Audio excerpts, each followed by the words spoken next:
మరి ఈరోజు చాలా సంతోషకరమైన రోజు. మా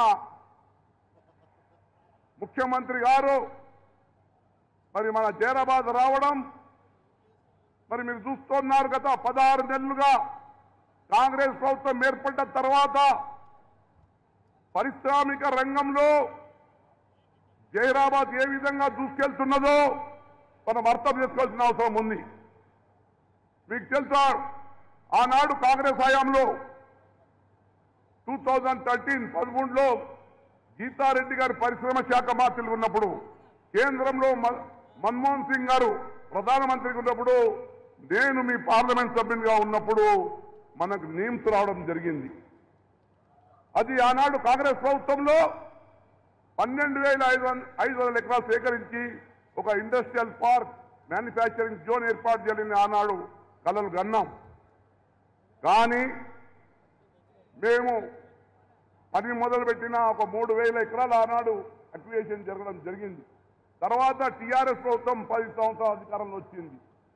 ఎక్కడేసిన గొంగడి అక్కడే మనం చూస్తా ఉన్నాం. మళ్ళీ మా రేవంత్ రెడ్డి గారు ముఖ్యమంత్రి అయిన తర్వాత అది ఏం సంగతి ఏం సంగతి మా జైరాబాద్ ఏం సంగతి ఏమని ఆయన రివ్యూ మీటింగ్ పెడితే అప్పుడు తెలిసింది ఎక్కడేసిన గొంగడి అక్కడ ఉన్నది.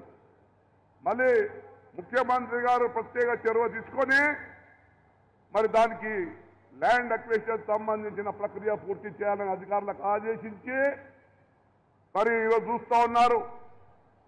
7,500 ఎకరాలు మేము ఈరోజు రైతులకు ఒప్పించి మెప్పించి వారికి మరి ఈరోజు 7,500 ఎకరాలు ఎక్వైర్ చేయడం జరిగింది. ఇంకా నేను ముఖ్యమంత్రి గారికి సభాముఖంగా చెప్తాను సార్, తప్పకుండా మీ నాయకత్వంలో 12,500 ఎకరాలు మేము సాధిస్తాం. మా రైతులు ఈ అభివృద్ధి కోరుకునే రైతులు ఉన్నారు ఇక్కడ, వారు అన్ని విధాలా సహకరించడానికి సిద్ధంగా ఉన్నారు. తప్పకుండా మీకు సహకరించి ఇది gateway of industry for Telangana కావాలని మా అందరికి కళ సార్ అని కూడా మీకు మనం చెప్తా ఉన్నాను. మరి అందులో భాగంగానే మీరు మొన్ననే గత 4 నెలల కింద కేంద్ర ప్రభుత్వానికి ఒప్పించి ఇండస్ట్రియల్ స్మార్ట్ సిటీగా డిక్లేర్ చేయడం జరిగింది. ఆ ఇండస్ట్రియల్ కేంద్ర ప్రభుత్వము 8 ఇండస్ట్రియల్ స్మార్ట్ సిటీ డిక్లేర్ చేస్తే అందులో మన జైరాబాద్ కూడా ఈరోజు నిమ్స్లో ఉంది. దానికి 3,500 ఎకరాలు మా ముఖ్యమంత్రి తక్షణం ఒప్పుకొని ఇవ్వడానికి సిద్ధమైనారు. దానికి 2,600 కోట్లు మనకు మన భవిష్యత్తులో రాబోతా ఉన్నాయి. దాని వలన మన ఒక 5-10 సంవత్సరాల్లోనే మీరు చూస్తారు జైరాబాద్ రూపురేఖలే మారిపోతా ఉన్నాయి.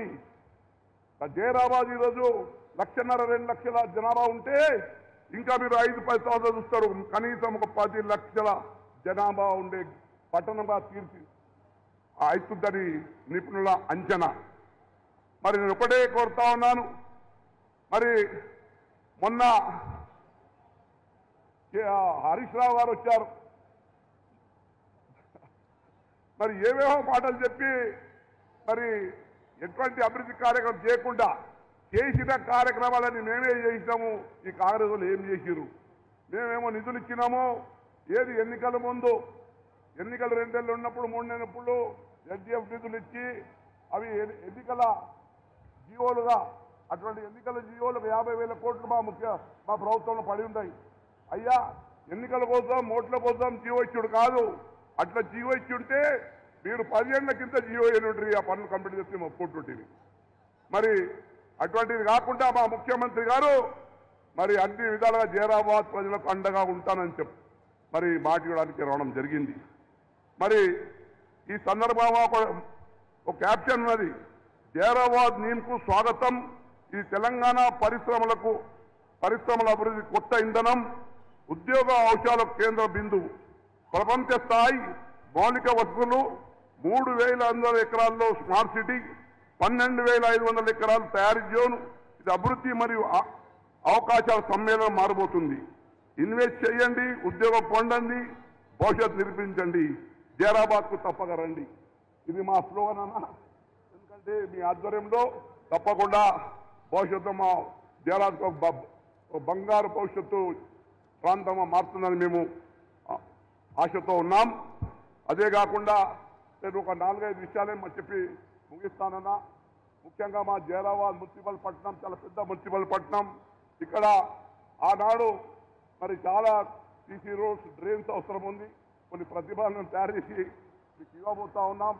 దాంతోపాటు ఈరోజు మీరు అభివృద్ధి కార్యక్రమాలకు 62 కోట్లతోని మరి జైరాబాద్ పట్టణానికి అమృత్ పథకం ద్వారా 62 కోట్ల ఫౌండేషన్ వేసుకోవడం జరిగిందన్న మనం.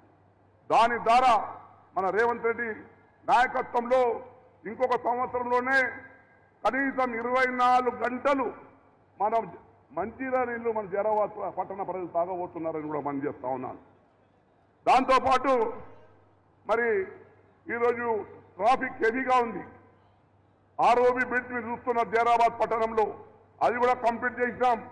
వారంతా టీఆర్ఆర్ బాహాయంలో కంప్లీట్ అయిందండి. మొన్ననే దానికి పేమెంట్ 15 కోట్ల రూపాయలు పేమెంట్ చేయడం జరిగింది. ఇంకా 10 కోట్లు పేమెంట్ కావాల్సి ఉంది, తప్పకుండా చేస్తాం. అంటే వాటి మంజూరు చేయడమే కాదు, కంప్లీట్ చేసే బాధ్యత కూడా మా ప్రభుత్వానికి ఉంది. అది మా ఈరోజు రేవంత్ రెడ్డి గారి ఆధ్వర్యంలో అది కూడా దాని పేరు మా కీర్తిశేషులు మొహమ్మద్ ఫరీదుద్దీన్ గారి పేరు నామకరణం చేయడం జరిగింది. అది మన ముఖ్యమంత్రి గారే దానికి జీవో ఇచ్చడం జరిగిందని కూడా మనం చేస్తున్నాం.